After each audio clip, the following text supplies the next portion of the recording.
sedikit sistem pertanian yang dilakukan di lokasi itu. Karena mungkin yang membuat tidak menarik pertanian itu karena konsep masih konvensional. Sehingga mereka melihat, oh kalau saya punya orang tua kerja kebun itu begini, di sawah itu begini. Tetapi mungkin dengan teknologi yang sekarang yang digunakan oleh Pak Yance di lokasi ini, mungkin itu bisa menginspirasi anak muda bahwa belajar pertanian itu penting. Belajar pertanian itu penting dan belajar pertanian itu keren. Mungkin kalau itu yang pertama terkait dengan inovasi. Inovasi yang pertama yang saya lakukan itu adalah dari sisi teknologi, yaitu drip irigasi. Kenapa drip irigasi? Salah satu faktor yaitu adalah entertainer yang kekurangan air, yang mana orang bisa memproduksi tanaman pangan atau horti itu rata-rata pada musim hujan karena ketersediaan air terbatas. Maka kita coba menerapkan teknologi drip irigasi ini, yang pertama untuk bisa efisiensi tenaga kerja, lalu penghematan air. Nah, dan penerapan teknologinya apa?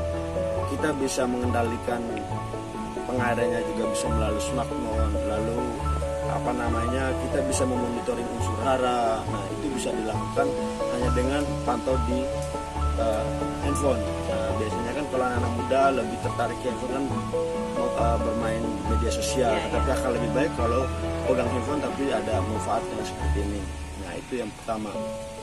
Yang kedua, untuk di lahan ini saya coba kemas menjadi tempat pusat pembelajaran hortikultura berbasis teknologi dan agrowisata. Nah, kenapa saya coba bangun konsep itu di sini? Karena saya melihat anak-anak muda ini memang kita harus bangun satu wadah, satu tempat yang memang ini akan menjadi akses untuk mereka bisa belajar.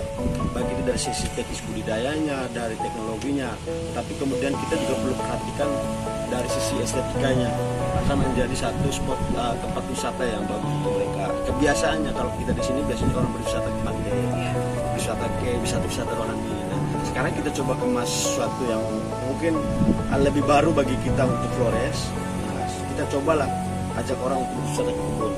Ketika kalau orang berwisata ke kebun, maka mereka akan perlahan untuk mencintai. Itu yang kita coba bangun di sini, sehingga orang itu anak-anak ini yang menjadi salah satu titiknya itu adalah bahwa pertanian itu menjadi hal yang kurang menarik bagi anak muda dibandingkan dengan teknologi. Itu yang membuat banyak anak-anak muda itu tidak mau belajar pertanian. Betul. Mereka berpikir bahwa pertanian itu hal yang remeh, hal yang kurang menarik. Karena itu menjadi tantangan bagi kita bagaimana untuk mengubah mindset bahwa pertanian yang ada itu bukan seperti pertanian yang mereka lihat dari generasi-generasi sebelumnya. Mungkin ada hal-hal strategi apa yang ada di pendidikan untuk supaya jurusan pertanian ini benar-benar menjadi jurusan yang favorit. Karena tanpa petani maka dunia akan kehilangan pangan. Jadi kalau kita lihat situasi saat ini, banyak kita lihat lulusan pertanian, baik itu dari SMK maupun yang dari sektor pertanian itu, kemudian mereka selesai itu mereka lebih tertarik untuk mencari pekerjaan di sektor lain. Nah, seperti yang Ibu sampaikan tadi, sektor pertanian itu tidak menarik karena bagi anak muda itu kerjaannya menguntungkan, dan kalau kita tidak akan menjadi orang yang berhasil.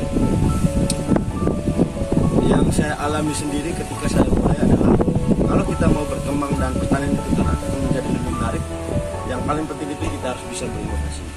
Nah, karena muda sekarang itu kalau pertanian itu kalau dikemas sedemikian rupa dan akan menjadi sesuatu yang menarik, itu juga akan menjadi sesuatu yang bagus. Sehingga untuk lembaga pendidikan misalkan yang Bekasi SMK yang pertanian, saya kira yang paling penting itu adalah kita menyesuaikan dengan situasi zaman sekarang, perkembangan teknologi pertanian seperti apa yang kita harus ikuti dan dibuat sedemikian rupa sehingga anak-anak ini kemudian mereka selesai kuliah dan mereka bisa melanjutkan apa yang mereka pelajari dari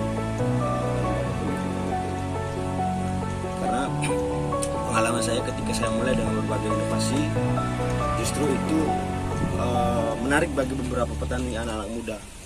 Nah, dari situ mereka sudah mulai berpikir bahwa ternyata petani itu keren. Dulu ketika saya belum mulai, anak-anak muda itu kalau tanam cabai misalkan, itu mereka malu meskipun mereka mendapatkan uang yang banyak, tapi mereka malu. Tetapi sekarang mereka sudah pede. Oh ternyata, nah tanam tomat sedikit atau cabai sedikit sudah mulai foto-foto petani milenial. Jadi sekarang mereka merasa diri bangga kalau diri saya dinyatakan sebagai petani muda atau petani milenial. Nah itu yang menarik saya kira. Mungkin Pak Yance bisa ceritakan sedikit sistem pertanian yang dilakukan di lokasi ini. Karena mungkin yang membuat tidak menarik pertanian itu karena